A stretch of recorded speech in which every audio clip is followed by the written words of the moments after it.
A man just lifted his rifle to aim at a wild deer, but spotted a twisted human-like figure ahead. This made him realize something was wrong instantly, only because there were monsters in this forest. To survive, they quickly hid in a watchtower. Then he signaled to his son not to make a sound, but soon heavy footsteps were heard outside. Seeing this, the man raised his rifle and aimed at the direction of the sound.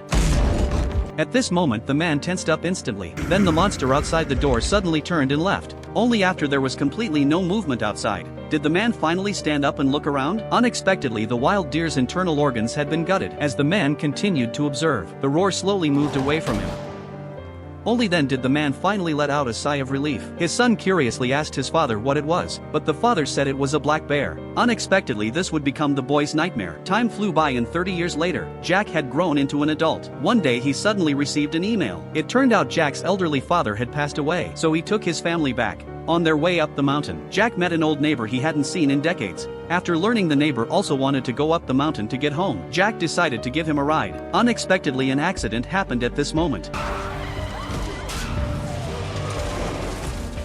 Fortunately, the car was stopped by a big tree, so the family was stuck in mid-air. The neighbor tried to open the door to get out, but accidentally fell to the ground. Jack had to let his wife climb to the roof of the car with their daughter. Unexpectedly, a low growl suddenly came at this moment. Then he saw the monster's figure. Before Jack could react, an arm suddenly smashed the car window. The next second, the neighbor was dragged away by the monster. After realizing they shouldn't stay here any longer, Jack quickly climbed to the roof of the car and took his family away. Luckily, the old house was nearby. To survive, they had to run as fast as they could and quickly hid in the house. But by this time, the monster had already reached the door.